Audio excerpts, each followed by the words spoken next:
প্রিয় শিক্ষার্থীরা আমার, তোমরা সবাই কেমন আছো? আশা করছি তোমরা সবাই ভালো আছো, সুস্থ আছো এবং অবশ্যই স্বাস্থ্যবিধি মেনে চলছো। শিক্ষার্থীরা, আমরা আশা করছি অতি শীঘ্রই আমরা সামনাসামনি ক্লাসে দেখা হবে তোমাদের সাথে। তোমরাও ক্যাম্পাসে ফিরে আসবে সেই কামনা ব্যক্ত করেই চলো আজকে ক্লাসটি শুরু করছি।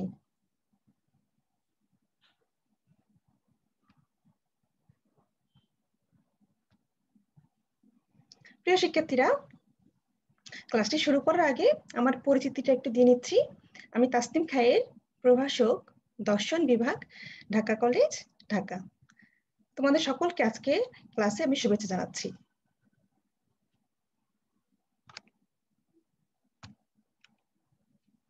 শিক্ষার্থীরা, তোমরা জানো আমি তোমাদের যুক্তিবিদ্যা প্রথম পত্র, যেটার কোড হচ্ছে 121, সেটির উপরে ক্লাস নিয়ে থাকি এবং তোমাদের কোর্স শিক্ষক হিসেবে আমি আছি।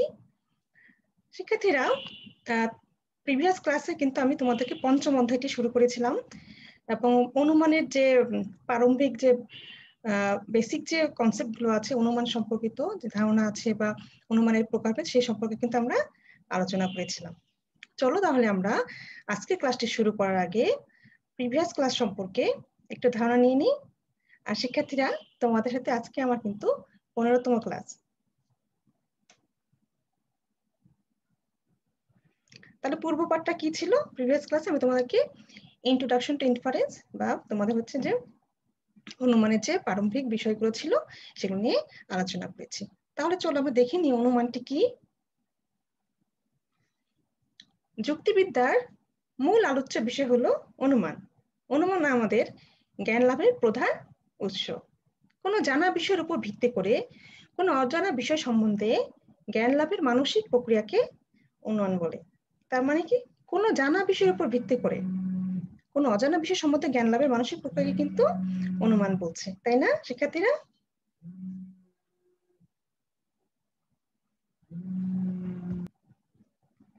শিক্ষার্থীরা, বাস্তব জীবনে কিন্তু আমরা এরকম অনেক ধরনের অনুমান করে থাকি, তাই না?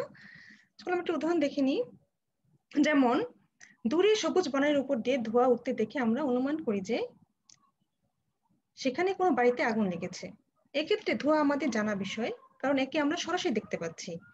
জানা ও দেখা বিষয়ের উপর নির্ভর করে আমরা অজানা ও দেখা আগুনের বিষয়টি অনুমান করি। তার মানে ধোঁয়া সম্পর্কে আমাদের অভিজ্ঞতায় জ্ঞান ছিল বলে কিন্তু আমরা ধোঁয়া দেখি বুঝতে পারছি সেখানে হচ্ছে, কারণ আগুন আর ধোঁয়া আমরা সবসময় দেখেছি, তো আমরা একটা জিনিসকে দেখে একটা জিনিসের অনুমান করতে পেরেছি এবং আমরা বাস্তব ক্ষেত্রে প্রতিনিয়ত এরকম অনুমান করে কিন্তু জ্ঞান লাভের চেষ্টা করি। তবে শিক্ষার্থীরা, অনুমান সব ক্ষেত্রেই যে হচ্ছে মানে সঠিক হবে সেটা কিন্তু নয়। সেজন্য আমাদের অনেক যুক্তি পদ্ধতির যে কৌশলগুলো আছে, রুলস গুলো আছে, সেটাকে আমাদের জানতে হয়।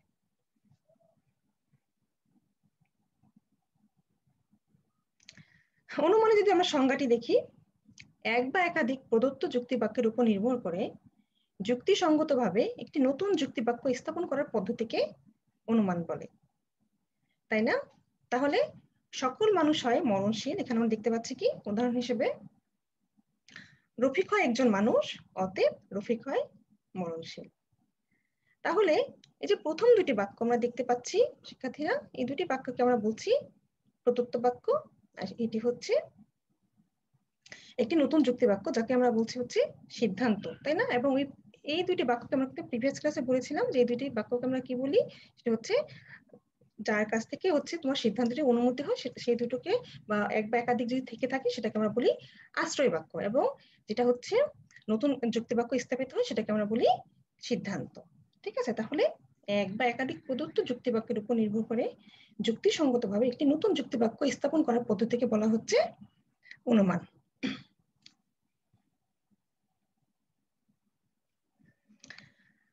তাহলে আসলে আমরা দেখি অনুমানের বৈশিষ্ট্যগুলো কি ছিল। অনুমান সর্বদা প্রদত্ত এক বা একাধিক আশ্রয় বাক্যের উপর নির্ভরশীল। এটি একটি মানসিক প্রক্রিয়া বলে সত্য মিথ্যা যাচাই করার জন্য ভাষায় প্রকাশ করার দরকার পড়ে, তাই না? এটা তো একটি অনুমান, তো মানসিক প্রক্রিয়ায়, কিন্তু যখন আমরা সত্য মিথ্যা যাচাই করি তখন তুমি তো জানোই আমরা যেটাকে ভাষায় প্রকাশ করি, ভাষায় প্রকাশ ছাড়া কি কোনো কিছু সম্ভব? সম্ভব না। এটা আমাদের মানসিক প্রক্রিয়া থেকে যখন ভাষায় প্রকাশ করি তখন সেটা কিন্তু সত্য মিথ্যা যাচাই করতে হয়। আর ভাষায় প্রকাশিত হলে সেটি হয়ে যায় কিন্তু যুক্তি। যুক্তি আবার গঠিত হয় এক বা একাধিক জানা সত্যের উপর ভিত্তি করে। আর এই জানা সত্য হলো আশ্রয় বাক্য, যা অনুমান প্রক্রিয়ায় প্রাথমিক অনিবার্য অংশ, তাই না? যেটা আমরা অনুমান করলাম, এই অনিবার্য অংশ নতুন সিদ্ধান্ত উপনীত হতে আমাদেরকে সাহায্য করে থাকে। এজন্য বলা হয় অনুমানে এক বা একাধিক আশ্রয় বাক্য থাকে। তাহলে আমরা একটা বৈশিষ্ট্য কি পেলাম, যে অনুমানে সর্বদা প্রদত্ত এক বা একাধিক আশ্রয়ের উপর নির্ভরশীল থাকে, তাই না? 2 নম্বর হচ্ছে অনুমান সর্বদা একটি নতুন যুক্তিবাক্য স্থাপন করে। অনুমানে এই নতুন যুক্তিবাক্যকে বলা হয় সিদ্ধান্ত। আশ্রয় বাক্যের মধ্যে এই নতুন বাক্য বা সিদ্ধান্তের মৌলিক দিক নিতে থাকে। সিদ্ধান্তের মাধ্যমেই নতুন বাক্যটি আত্মপ্রকাশ করে। অর্থাৎ আশ্রয় বাক্যে যেটি অপ্রকাশিত থাকে, সিদ্ধান্তে সেটা পরিপূর্ণতা পায়। এজন্য বলা হয় অনুমান হলো জানা থেকে অজানা সত্যে গমনের বা উত্তরণের একটি প্রক্রিয়া। যেমন আমরা কি দেখেছি, সকল মানুষ হয় মরণশীল, রফিক হয় একজন মানুষ। তাহলে আমরা হচ্ছে এটি প্রদত্ত বাক্য থেকে কিন্তু একটা সিদ্ধান্ত পেলাম কি, রফিক হয় মরণশীল। যেহেতু সে মানুষ, তাই না? মানুষ যেহেতু মরণশীল, রফিক একজন মানুষ, তাহলে সে হচ্ছে মরণশীল। তাহলে আমরা একটা নতুন যুক্তি বাক্য এখানে পেয়ে যাই। তার মানে কি হচ্ছে, আমরা জানা থেকে অজানা সত্যে গমন করতে পারি, একটা উত্তরণ করতে পারি, এভাবে আমরা কিন্তু জ্ঞান লাভ করি, তাই না? আচ্ছা, 3 নম্বর হচ্ছে অনুমান সর্বদা আশ্রয় বাক্য সিদ্ধান্তের মধ্যে অনিবার্য সম্পর্কে প্রকাশক। যে কোনো আশ্রয় বাক্য স্থাপন করলেই তা থেকে যে সিদ্ধান্ত নিশ্চিত হবে এমন কিন্তু কোনো কথা নেই। অর্থাৎ আশ্রয় বাক্য এবং সিদ্ধান্তের মধ্যে হচ্ছে একটি অনিবার্য সম্পর্ক থাকতে হবে। আশ্রয় বাক্যটিকে এমন ভাবে স্থাপন করতে হবে যাতে আশ্রয় বাক্য সিদ্ধান্তের মধ্যে একটি অনিবার্য সম্পর্ক স্থাপিত হয় বা গঠিত হয়। এজন্য বলা হয় আশ্রয় বাক্য ও সিদ্ধান্তের মধ্যে অনিবার্য সম্পর্ক না থাকলে অনুমান প্রক্রিয়া মিথ্যা হয় এবং সেক্ষেত্রে সত্য অর্জন, যেটা আমরা অর্জন করতে যাচ্ছি, সেটা কিন্তু নষ্ট হয়ে যায়।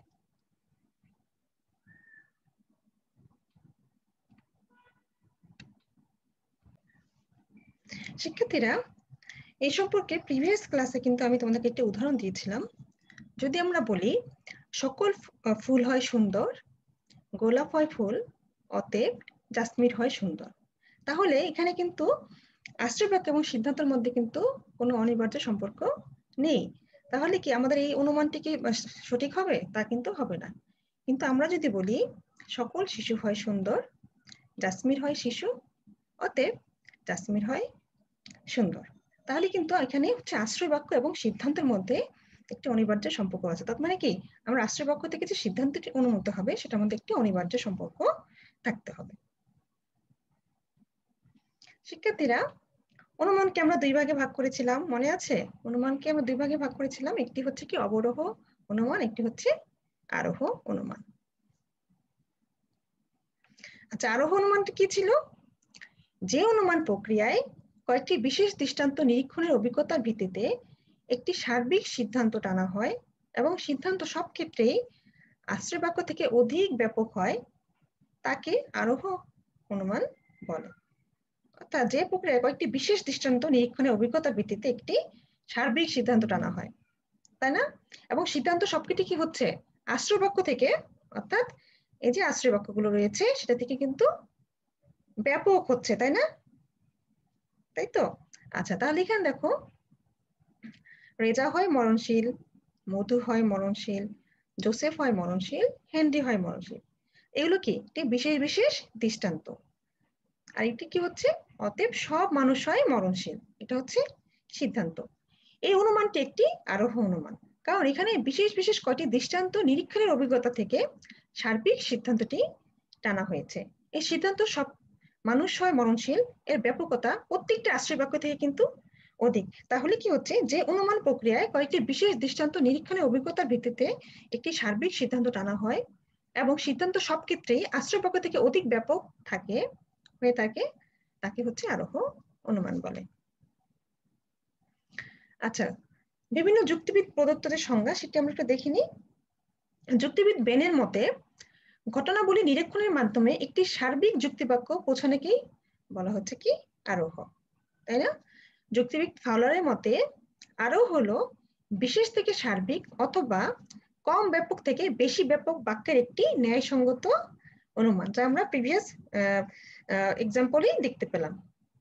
যুক্তিবিদ মিলের মতে আরোহ হচ্ছে মনের সেই প্রক্রিয়া যার সাহায্যে আমরা অনুমান করি যে যাকে আমরা বিশেষ বিশেষ ক্ষেত্রে সত্য বলে জানি তা সব ক্ষেত্রে সত্য হবে, তাই না? বিশেষ ক্ষেত্রে আমরা সত্য বললাম জানি কিভাবে, যে রেজা হয় মননশীল, করিম হয় মননশীল, রহিম হয়। আমরা বিশেষ ক্ষেত্রে আমরা যে সত্য বিষয় জানি তা সব ক্ষেত্রে সত্য হবে সেটা আমরা মনে করি, তাই না? যুক্তিবিদ কার্ভেট রিডের মতে আরোহ বলতে আমরা বুঝি এমন একটি অনুমান যেখানে প্রকৃতির নিয়মাবর্তিতায় বিশ্বাস স্থাপন করে পর্যবেক্ষণের উপর নির্ভর করে একটি সার্বিক সংশ্লেষক যুক্তিবাক্যে আমরা পদার্পণ করি। অর্থাৎ এখানে দেখো একটি নতুন, প্রিভিয়াস ক্লাসে যদি একটু আলোচনা করেছিলাম, এখানে কিন্তু একটি নতুন জিনিস এসেছে, সেটা হচ্ছে প্রকৃতির নিয়মাবর্তিতায় বিশ্বাস। অর্থাৎ আরোহ যুক্তির ক্ষেত্রে কিন্তু আমরা যেহেতু অভিজ্ঞতার ভিত্তিতে আমরা আশ্রয় বাক্যগুলোকে সংগ্রহ করে থাকি, তাহলে প্রকৃতির নিয়মাবর্তিতায় আমাদেরকে বিশ্বাস স্থাপন করতে হবে। এখন কথা হচ্ছে যে প্রকৃতির নিয়মাবর্তিতা নীতিটা কি বা একানুবর্তিতা নীতিটা কি? সেটা হচ্ছে প্রকৃতি সবসময় একটি শৃঙ্খলে কাজ করে দেয় এবং প্রকৃতি একটা ছন্দের মাধ্যমে কিন্তু কাজ করে। অর্থাৎ প্রকৃতি যদি অবস্থা সব ক্ষেত্রে একই রকম থাকে, তাহলে এখন যা কাজ করতে ভবিষ্যতে যদি সকল অবস্থা সেম থাকে, তাহলে ভবিষ্যতে সেই একই কাজগুলোই করে যাবে। মানে কি, যেমন উদাহরণ হিসেবে যদি আমি বলতে পারি যে আগুন এখন দহন করছে, দহন ক্রিয়া করছে, তাহলে ভবিষ্যতে যদি সকল অবস্থা একই থাকে তাহলে কিন্তু আগুন দহন ক্রিয়াই করে যাবে। পানি হচ্ছে তৃষ্ণা নিবারণ করছে, ভবিষ্যতে কিন্তু পানি তৃষ্ণা নিবারণ করে। অর্থাৎ প্রকৃতি কিন্তু তার সবসময় একটা নিয়ম শৃঙ্খলে বাধা থাকে, সে কিন্তু কখনোই তার ছন্দ পতন তার ঘটে না। এটাকেই বলা হচ্ছে। তাহলে আমরা কিন্তু এই যে মরণশীলতাটা দেখছি, তার মানে কি আমরা তো মরণশীলতা, সবার মরণশীলতা দেখা আমাদের পক্ষে কি সম্ভব? আমাদের পক্ষে কিন্তু সেই অভিজ্ঞতা লাভ করা সম্ভব নয়। কিন্তু প্রকৃতির নিয়মাবলিতে বিশ্বাস করে আমরা কিন্তু, এবং কার্যক্রম, এটা তোমরা একটু পরে দেখবে, কার্যক্রম নিয়ম এবং প্রকৃতির নিয়মাবলিতে বিশ্বাস করে দুটার মাধ্যমে কিন্তু আমরা একটি সার্বিক সংশ্লেষ যুক্তিবাক্যে পদার্পণ করি। এবং তোমরা সেটা জানো যে সংশ্লেষ যুক্তিবাক্য হচ্ছে যেখানে হচ্ছে আমরা একটি নতুন তথ্য পেয়ে থাকি, বিধেয় হচ্ছে উদ্দেশ্য সম্পর্কে কোনো নতুন তথ্য দিয়ে থাকে, তার মানে আমরা হচ্ছে আরোহের ক্ষেত্রে একটি সার্বিক সংশ্লেষ যুক্তিবাক্য কিন্তু পেয়ে থাকি সিদ্ধান্তে, তাই না? আইএম কপির মতে, একজন যুক্তিবিদ, আরোহ যুক্তিতে আশ্রয়বচনের সত্যতা সিদ্ধান্তের সত্যতার ভিত্তি হিসেবে কাজ করে না। তাই বৈধ বা অবৈধ শব্দ দুটি অবরোহ যুক্তির ক্ষেত্রে যে অর্থে প্রযোজ্য, আরোহ যুক্তির ক্ষেত্রে সে অর্থে প্রযোজ্য নয়। আরোহ যুক্তির ক্ষেত্রে আশ্রয়বচন সিদ্ধান্তের সত্য হওয়ার পক্ষে সমর্থন প্রদান করলেও আশ্রয়বচন থেকে প্রাপ্ত সিদ্ধান্ত সম্ভাবনার মাত্রা নির্দেশ করে মাত্র। সেক্ষেত্রে আরোহ যুক্তি সিদ্ধান্ত কেবল সত্য হতে পারে বা সত্য হওয়ার সম্ভাবনা প্রকাশ করতে পারে। তাই বলা হয় আরোহ যুক্তি হলো সম্ভাবনার মাত্রা নিরূপণের নিয়মাবলী। আসলে আমরা আরোহ যুক্তির কিছু বৈশিষ্ট্য দেখে নিই। প্রিভিয়াস ক্লাসেও কিছু দেখেছিলাম, আমরা এখন আবার একটু দেখে নিই। 1 নম্বর হচ্ছে সিদ্ধান্ত সবসময় আশ্রয় বাক্য থেকে বেশি ব্যাপক। এটা কি দেখেছো যে বিশেষ বিশেষ দৃষ্টান্তের মাধ্যমে আমরা একটি সার্বিক সিদ্ধান্তে আসি। 2 হচ্ছে আকারগত বস্তুগত উভয় সত্যতাই এরূপ যুক্তির লক্ষ্য। তার মানে এখানে শুধু নিয়ম অনুযায়ী যে নিয়ম ফলো করে হচ্ছে সিদ্ধান্তটি আনা হচ্ছে, সেটি নিয়মটা ফলো করেও আসছে, তার মানে আকারগত ভাবে সেটা সত্য হচ্ছে। আর বস্তুগত সত্যতা হচ্ছে বাস্তবের সাথে মিল রেখে সেটা কিন্তু সেই সত্যতাও সেটা পূরণ করছে। তার মানে আকারগত এবং বস্তুগত সত্যতা উভয় সত্যতার লক্ষ্য হচ্ছে আরোহ যুক্তির বৈশিষ্ট্য। ঠিক আছে। 3 নম্বর দেখো, আশ্রয় বাক্যগুলো বাস্তব অভিজ্ঞতা জগৎ থেকে সংগ্রহ করা হয় এবং সেগুলো অবশ্যই সত্য হতে হয়। এরূপ যুক্তির সিদ্ধান্তের ভিত্তি আশ্রয় বাক্যের মধ্যে নিহিত থাকে না, বরং তা নিহিত থাকে বাস্তব ঘটনা পর্যবেক্ষণের উপর, এবং এর সিদ্ধান্ত আশ্রয় বাক্য থেকে অনিবার্যভাবে নিশ্চিত হয় না, তাই না? তাহলে কি হচ্ছে, এই যুক্তির সিদ্ধান্তের ভিত্তি কিন্তু আশ্রয় বাক্যের উপর নিহিত থাকে না, কারণ তা নিহিত থাকে বাস্তব ঘটনা পর্যবেক্ষণের উপর। বাস্তব ঘটনা যদি সত্য আমরা আনতে পারি, সেই ক্ষেত্রে কিন্তু আশ্রয় বাক্য থেকে সিদ্ধান্তটা আসে, কিন্তু সেটা অনিবার্যভাবে নিশ্চিত হয় না। 4 নম্বর দেখো, আরোহমূলক লম্ফ বর্তমান থাকে, অর্থাৎ হচ্ছে একটি লাভ দিতে হয়, তাই না? কারণ আমরা হচ্ছে সকল মানুষের, যদি মননশীলতার কথাটাই বলি, সেই ধরনটা যদি দিই, তাহলে সকল মানুষের মননশীলতা দেখা আমাদের পক্ষে সম্ভব নয়, তাই না? বা সকল পাখির যে 2 পা আছে সেটা দেখা কিন্তু আমাদের পক্ষে সম্ভব নয়। তাহলে আমরা প্রকৃতি দেখে নিচ্ছি বা কার্যক্রম নিয়ম অনুযায়ী আমরা যদি দেখে নিই, সেই সব প্রত্যেকটা ক্ষেত্রে আমি যদি দেখি যে কয়টা বিশেষ ঘটনা দেখে তারপর আমরা কিন্তু একটা লাভ দিই, তাই না? একটা একটা জাম্প করে কিন্তু আমরা একটা সিদ্ধান্তে চলে আসি। তার মানে কি, কয়জনের মননশীলতা দেখে আমি একটা জাম্প দিয়ে চলে আসলাম যে হ্যাঁ সকল মানুষ হচ্ছে মরণশীল, সকল মানুষ হয় মরণশীল। তাহলে এটা একটি লাভ দেওয়া হচ্ছে, জাম্প দেওয়া, তাহলে সেটাকে বলা হচ্ছে আরোহমূলক লম্ফ। ঠিক আছে। 5 নম্বর হচ্ছে, এরূপ যুক্তি গঠনের ক্ষেত্রে দুটি ভিত্তির প্রয়োজন হয়। আরোহ অনুমানে কিন্তু দুটি ভিত্তি রয়েছে, একটি হচ্ছে আকারগত ভিত্তি, একটি হচ্ছে বস্তুগত ভিত্তি। ভিত্তি মানে কি, যেটার উপর আমরা দাঁড় মানে কোনো কিছু দাঁড় হয়, দাঁড় করিয়ে রাখা হয়, ভিত্তি যেটা ছাড়া কোনো কিছু অচল, তাই না? কোনো একটা বিষয়ের মানে ভিত্তি বলতে বোঝাচ্ছে যেটা হচ্ছে বেজ, তাই না? মানে আরোহণ অনুমান কিন্তু তার দুইটি ভিত্তি রয়েছে, এবং সেই ভিত্তিগুলো কি, একটা হচ্ছে আকারগত ভিত্তি, একটা হচ্ছে বস্তুগত ভিত্তি। আকারগত ভিত্তির মধ্যে আমরা কি পাচ্ছি, প্রকৃতির নিয়মাবর্তিতা নীতি এবং হচ্ছে কার্যকরণ নিয়ম। প্রকৃতির নিয়মাবর্তিতা নীতি আমি একটু আগেই বলেছি যে প্রকৃতি একটি শৃঙ্খলে বাধা, এবং সে তার প্রত্যেক অবস্থায় কিন্তু সমরূপ আচরণ করে। যদি প্রত্যেকটা অবস্থা সেম থাকে তাহলে সে প্রত্যেক ক্ষেত্রে কিন্তু সমরূপ আচরণ করবে। আর কার্যকরণ নিয়ম হচ্ছে প্রত্যেকটা কাজের পিছনে কিন্তু একটি কারণ আছে, তাই না? কোনো কারণ ছাড়া কিন্তু কোনো কাজ হয় না। তোমরা যে পড়াশোনা করছো, কোনো অবশ্যই একটা উদ্দেশ্য আছে না? তার মানে কি, প্রত্যেকটা কাজের পিছনে একটা কারণ থাকে। এটাই হচ্ছে তোমাদের কার্যকরণ নিয়ম, এবং সেই এই দুটি নিয়ম কিন্তু তার হচ্ছে আকারগত ভিত্তি আরোহ অনুমানের ক্ষেত্রে, তাই না? আরোহ যুক্তির ক্ষেত্রে আমরা বলি সেটা হচ্ছে আকারগত ভিত্তি।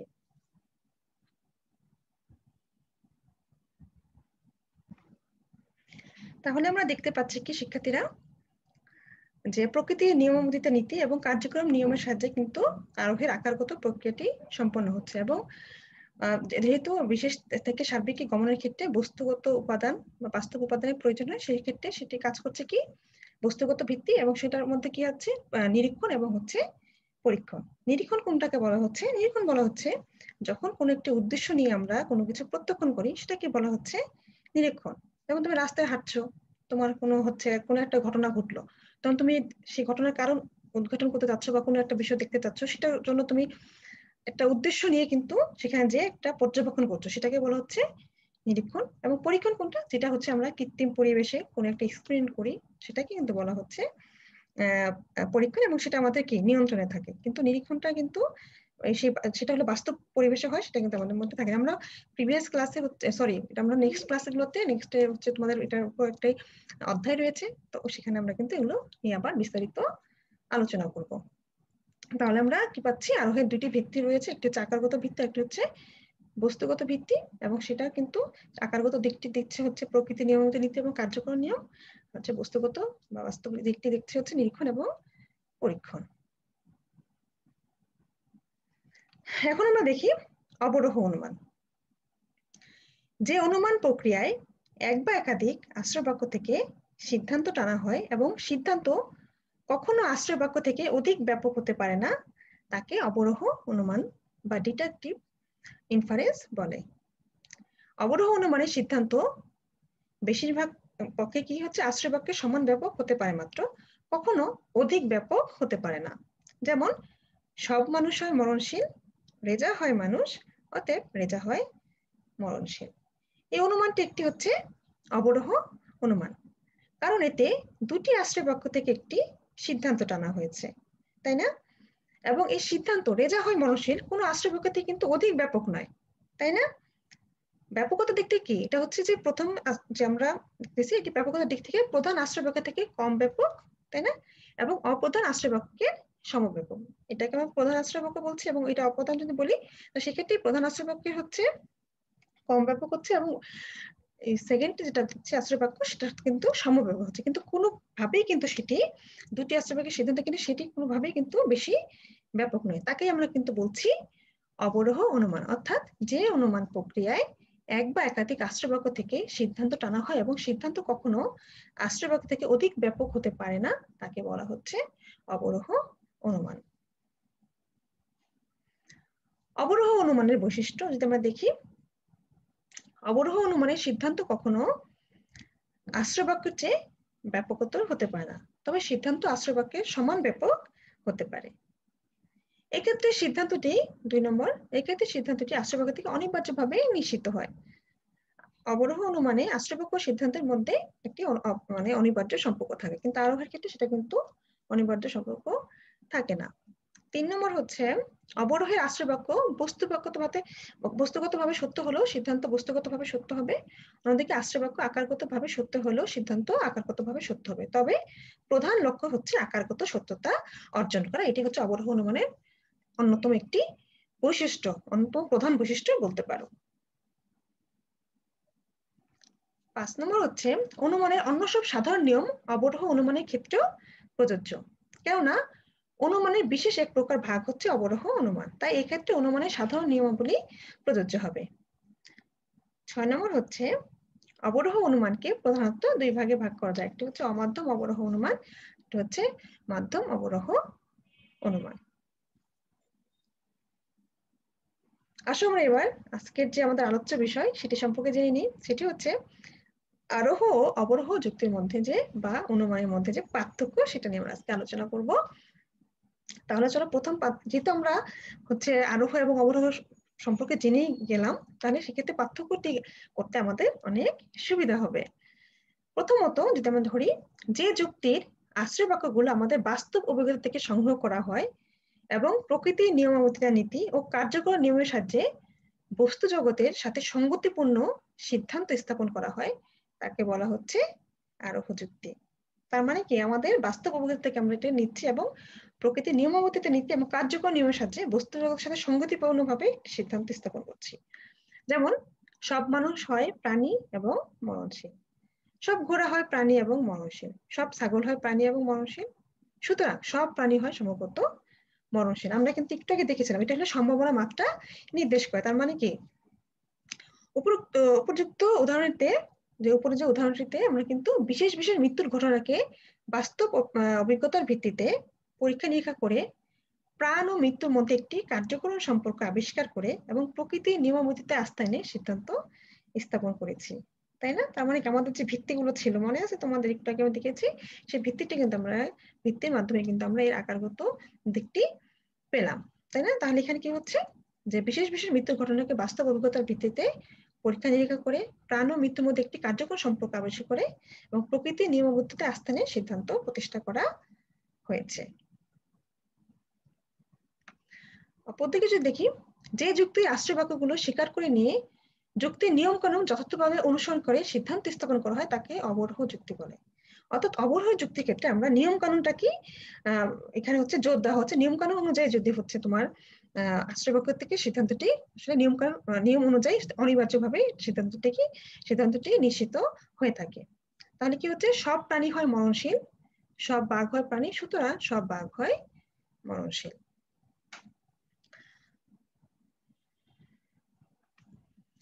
দ্বিতীয়ত, আরোহ যুক্তির সিদ্ধান্ত আশ্রয় বাক্যের তুলনায় অধিকতর ব্যাপক হয়, সেটা তো আমরা একটু আগে দেখেছি। কিন্তু অবরোহ যুক্তির সিদ্ধান্ত আশ্রয় বাক্যের তুলনায় কম ব্যাপক বা সমব্যাপক হয়, তাই না? একটু আগে আমরা দেখেছিলাম উদাহরণটি, এখন উদাহরণটি দিচ্ছি না।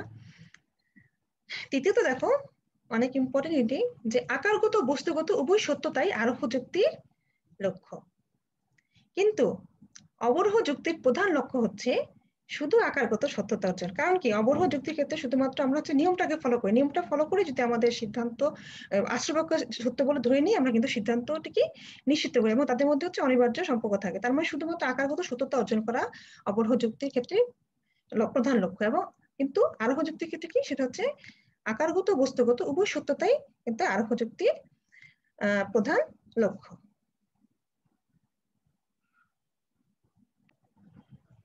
শিক্ষার্থীরা, তাহলে আমরা এখানে কি দেখতে পেলাম, যে আকারগত বস্তুগত উভয় সত্যতাই আরোহ যুক্তির লক্ষ্য এবং অবরোহ যুক্তির প্রধান লক্ষ্য হচ্ছে শুধু আকারগত সত্যতা অর্জন করা।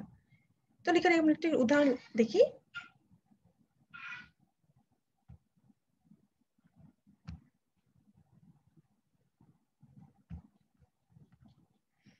যদি আমরা বলি, একটা উদাহরণ লিখি আমরা এখানে।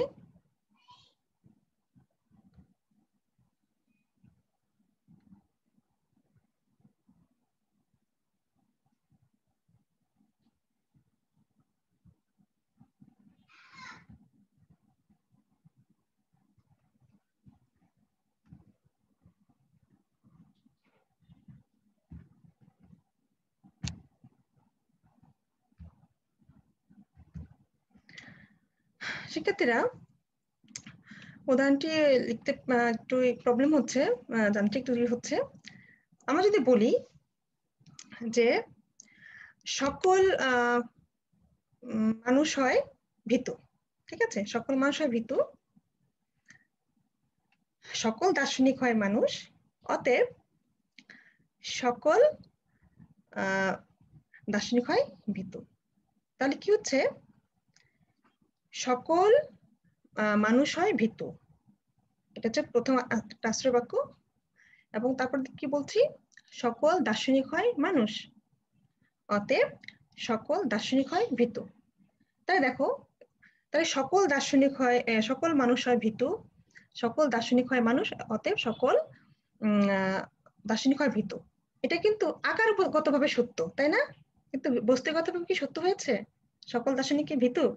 তা কিন্তু না, কিন্তু সেটা কিন্তু সত্য, বৈধ। কারণ কি, অবরোহ যুক্তির ক্ষেত্রে কিন্তু এটি বৈধ হয়েছে। কারণ কি, সেটি হচ্ছে মানে আশ্রয় বাক্য থেকে সিদ্ধান্তটি অনিবার্যভাবে কিন্তু নিশ্চিত হয়েছে। এবং অবরোহ অনুমানের যেটা আমি যদি বলি যে আদর্শ আকার একটি প্রক্রিয়া হচ্ছে সহানুমান।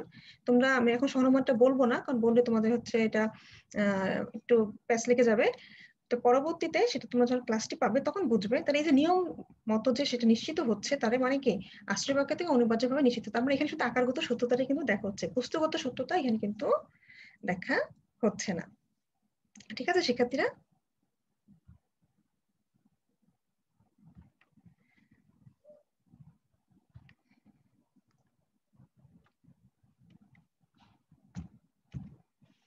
আচ্ছা, 6 নম্বরে দেখি আমরা, আরোহ যুক্তির ক্ষেত্রে অবরোহ যুক্তির মতো বৈধতা অবৈধতা শব্দগুলো প্রয়োগ করা হয় না বা যাচাই করা হয় না। আরোহ যুক্তি হলো সম্ভাবনা মাত্রা নিরূপণের নিয়মাবলী।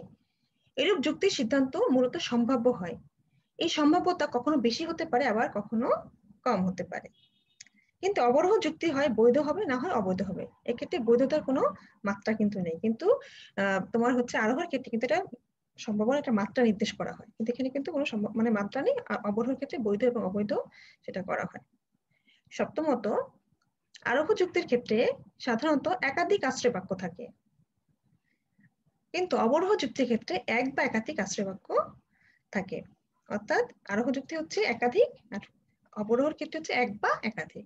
মানে একটি আশ্রয় বাক্য থেকে কিন্তু সিদ্ধান্ত আসতে পারে অবরোহের ক্ষেত্রে, কিন্তু আরোহের ক্ষেত্রে কি হচ্ছে, সাধারণত একাধিক আশ্রয় বাক্য থাকে।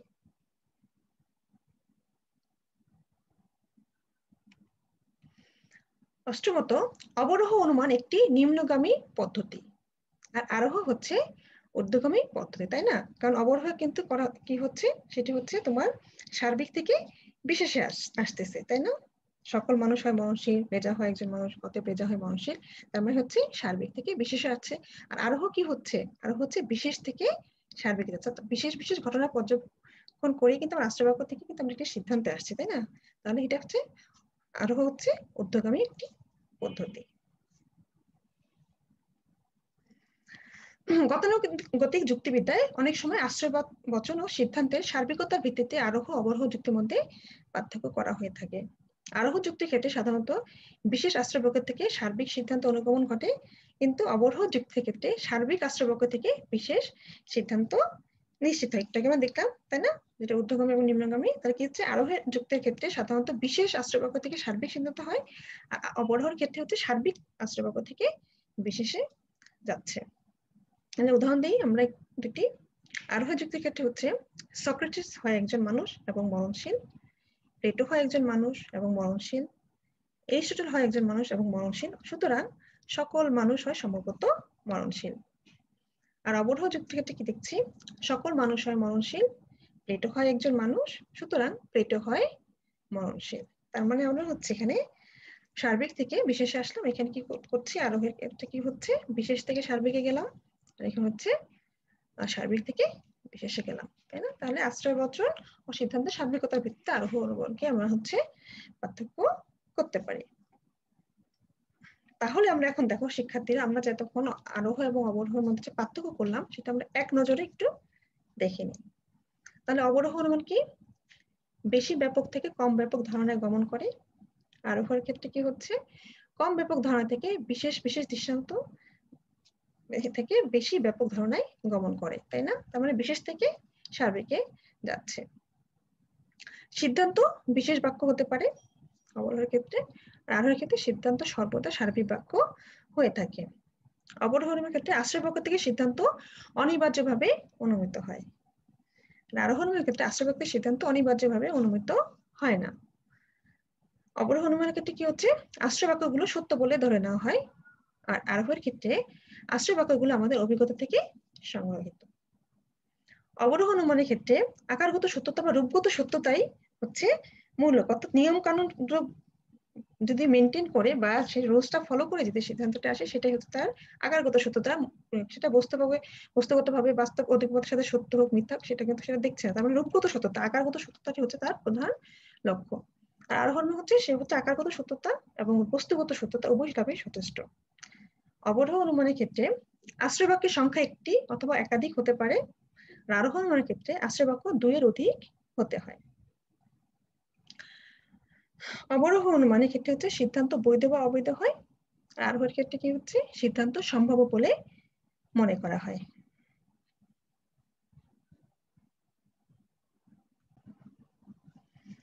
প্রিয় শিক্ষার্থীরা, বাস্তব জীবনে কিন্তু অনুমানের গুরুত্ব অপরিসীম, তাই না? অনুমান ছাড়া কিন্তু আসলে আমরা আমাদের জ্ঞান লাভের ক্ষেত্রে কিন্তু সমস্যা সৃষ্টি হয়। তাহলে আমরা কি বলতে পারি যে বাস্তব জীবনে হচ্ছে অনুমানের প্রয়োজনীয়তা হচ্ছে অপরিসীম। অনুমান জীবনে জ্ঞান লাভের হচ্ছে অন্যতম একটি মাধ্যম। দার্শনিক ও বৈজ্ঞানিক গবেষণার ক্ষেত্রে এর ব্যবহার হয়ে আসছে। তবে জ্ঞানার্জনের মাধ্যম হিসেবে অনুমানের গুরুত্ব ভূমিকা কিন্তু সমালোচনার ঊর্ধ্বে নয়। এটা নিয়ে সমালোচনা রয়েছে, এ নিয়ে পণ্ডিতদের মধ্যে বহু বিতর্ক রয়েছে। ভারতীয় দর্শনে, যেহেতু তোমরা জানো শিক্ষার্থীরা, যুক্তিবিদ্যা হচ্ছে কি দর্শনের একটি শাখা, তাই না? তাহলে ভারতীয় দর্শনে চারবাক সম্প্রদায় নামে একটি সম্প্রদায় রয়েছে। তারা অনুমানকে জ্ঞানের মাধ্যম হিসেবে কিন্তু স্বীকার করে না। তারা বিভিন্ন যুক্তির মাধ্যমে জ্ঞান লাভের যে এর ভূমিকাকে কিন্তু অস্বীকার করতে চায়। সমকালীন পাশ্চাত্য দর্শনে যৌক্তিক প্রত্যক্ষবাদ বিভিন্ন প্রয়োগ, মানে অর্থাৎ আমি এখানে বলতে চাচ্ছি যে বিভিন্ন যে মতবাদ বা মতাদর্শ রয়েছে দর্শনের, তারা কিন্তু যুক্তিবাদী বা দার্শনিক যারা রয়েছে তারা অনুমানের বিরুদ্ধে কিন্তু অনেক আপত্তি উপস্থাপন করেছেন। অনুমানের বিরুদ্ধে এই ধরনের আপত্তি অবশ্যই এর গ্রহণযোগ্যতা বা মূল্যকে একেবারে কিন্তু নাকচ করতে পারে না। বড়জোর এটি প্রমাণ করতে পারে যে অনুমান জ্ঞান লাভের সুনিশ্চিত মাধ্যম বলা চলে না। এক্ষেত্রে বলা যায় বুদ্ধি, সজ্ঞা, প্রাধিকার, অভিজ্ঞতা বা প্রত্যক্ষের মতো জ্ঞান লাভের যে অন্যান্য মাধ্যমগুলো রয়েছে সেগুলো কম বেশি সবগুলোর মধ্যে কিন্তু অভিযোগ উত্থাপিত হতে পারে, তাই না? অতীত ও ভবিষ্যতের অনেক ভাবনা কিন্তু অনুমান নির্ভর। অনেক সুশৃঙ্খল গবেষণার পূর্ববর্তী ধাপ হিসেবে অনুমান একটি কার্যকর প্রথা। সর্বোপরি আমাদের দৈনন্দিন জীবনে অনুমানের গুরুত্ব কিন্তু অপরিসীম। আমরা ধোঁয়া দেখে আগুনের কথা অনুমান করি, মেঘ দেখে বৃষ্টির ধারণা অনুমান করে মনে আনি, তাই না? সকালবেলা ঘাসের উপর বিন্দু বিন্দু পানি দেখে রাতের বেলা শিশির পাতার কথা কিন্তু ভাবি। কারো মুখমণ্ডল মলিন দেখে কিন্তু তার মনের কষ্টের কথা আমরা চিন্তা করি। এই সবই কিন্তু হচ্ছে অনুমান। তাই কি বলতে পারি যে আমাদের জীবনে এর দ্বারা বহুভাবে কিন্তু আমরা প্রভাবিত এবং পরিচালিত, এমনকি উপকৃত, তাই না? তাহলে অবশ্যই হচ্ছে অনুমানের গুরুত্ব হচ্ছে খুবই প্রয়োজন। শিক্ষার্থীরা, আজকের আমার এই ক্লাসটি এখানেই শেষ হচ্ছে। তাহলে শিক্ষার্থীরা আমরা কি পেলাম আজকের ক্লাস থেকে? আমরা কিন্তু অনুমান সম্পর্কে ধারণা লাভ করলাম। অনুমানের যে প্রিভিয়াস ক্লাসে আমরা অনুমানের প্রকারভেদ পড়েছি, সে অনুমানের প্রকারভেদ সম্পর্কেও ধারণা লাভ করলাম। অর্থাৎ আমরা কিন্তু জানতে পারলাম কি যে আমরা হচ্ছে একটি জানা সত্য থেকে অজানা সত্যে যখন গমন করি সেটাকে আমরা কিন্তু অনুমান বলছি, তাই না? তাহলে আমরা জানা সত্য থেকে অজানা সত্য যখন পাই তখন আমরা একটা নতুন ধারণা পাই, নতুন একটি তথ্য পেয়ে থাকি অনুমান প্রক্রিয়ার মাধ্যমে। এবং অনুমান হচ্ছে একটি মানসিক প্রক্রিয়া, কিন্তু যখন সেটাকে আমরা ভাষায় প্রকাশ করছি তখন সেটি হচ্ছে যুক্তি হয়ে যাচ্ছে। এবং যুক্তির ক্ষেত্রে যুক্তি নিয়ে কিন্তু আসলে যুক্তিবিদ্যা আলোচনা করে।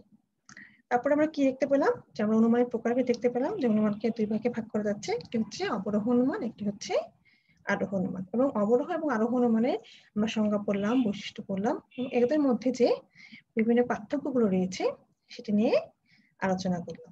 শিক্ষার্থীরা, তোমরা আশা করি একটু হলেও উপকৃত হবে। তাহলে অনুমান নিয়ে কিন্তু আমি তোমাদের দুটো ক্লাস নিয়ে নিলাম, পরবর্তীতে একটি ক্লাস হবে তোমাদের অনুমান নিয়ে, এবং তখন সেখানে তোমরা কিন্তু তোমাদের যে অন্য কোর্স টিচার রয়েছেন জনাব জিনান বিনতে জামান ম্যাডাম, উনি কিন্তু অবরোহ এবং আরোহের মধ্যে যে সম্পর্ক রয়েছে সেই সম্পর্ক নিয়ে কিন্তু তিনি আলোচনা করবেন এবং তাদের মধ্যে কি ধরনের সম্পর্ক সেই সবগুলো বিষয় কিন্তু তিনি আলোকপাত করবেন। এবং শিক্ষার্থীরা আমি তোমাদেরকে প্রত্যেকটা ক্লাসেই বলে আসছি যে তোমরা কিন্তু চ্যাপ্টারটি যখন আমরা ক্লাসগুলো নিচ্ছি, ক্লাসগুলো নেওয়ার পরে তোমরা সেই যে চ্যাপ্টারটি রয়েছে সেই চ্যাপ্টারটি তোমরা একদম পড়বে, পুরোটাই পড়ে নিবে এবং যেখানে হচ্ছে ইম্পর্টেন্ট মানে বিষয় মনে হচ্ছে যে এখান থেকে বহু নির্বাচনী কোশ্চেন আসতে পারে সেই কোশ্চেনগুলো তোমরা দাগিয়ে রাখবে এবং সেভাবে পড়াশোনা করবে। এবং তোমাদের কিন্তু বইয়ের পিছনে এবং বোর্ডের যে তোমাদের রয়েছে প্রিভিয়াস যে কোশ্চেনগুলো রয়েছে সেগুলো তোমরা সলভ করবে এবং বইয়ের পিছনে বিভিন্ন হচ্ছে তোমাদের কি বলে বাড়ির কাজ রয়েছে সেগুলো তোমরা ফলো করবে। তাহলে কিন্তু তোমরা সেই ব্যাপারগুলোতে অনেক বেশি জানতে পারবে, বুঝতে পারবে। এবং শুধুমাত্র যে যুক্তিবিদ্যা সেটা কিন্তু নয়, তোমরা হচ্ছে অন্যান্য যে তোমাদের সাবজেক্টগুলো রয়েছে প্রত্যেকটা ক্লাস এবং শিক্ষার্থীরা তোমরা একটা রুটিন করে ফেলবে, রুটিন করে তোমরা পড়াশোনা করবে। এবং রুটিন শুধু রুটিন করলে কিন্তু হবে না যে এই সপ্তাহ পড়লাম পরের সপ্তাহ হচ্ছে আর পড়বো না, তা কিন্তু নয়। কি করবে তোমরা এক সপ্তাহে রুটিন করলে এবং প্রত্যেক দিনের পড়া কিন্তু পরের দিন যে তুমি রুটিন করলে সেই রুটিনটা পড়ার আগে এই প্রিভিয়াস যে তোমরা আগের দিন যে পড়লে সেই পড়াগুলো একটু হলেও রিভাইজ করবে, তাহলে না তোমাদের প্রত্যেক দিনের পড়াটা তোমাদের মনে থাকবে। তোমরা অনেকেই তোমাদের যারা আমার ফোন দাও বা জানতে চাও ম্যাডাম আমরা কিভাবে পড়াশোনা করবো, তোমরা কিন্তু এভাবেই পড়াশোনাটা চালিয়ে যাবে। ঠিক আছে শিক্ষার্থীরা, তোমরা ভালো থাকো, সুস্থ থাকো এবং অবশ্যই অবশ্যই শিক্ষার্থীরা স্বাস্থ্যবিধি মেনে চলবে। তোমরা ভালো থাকো, সুস্থ থাকো। আল্লাহ হাফিজ।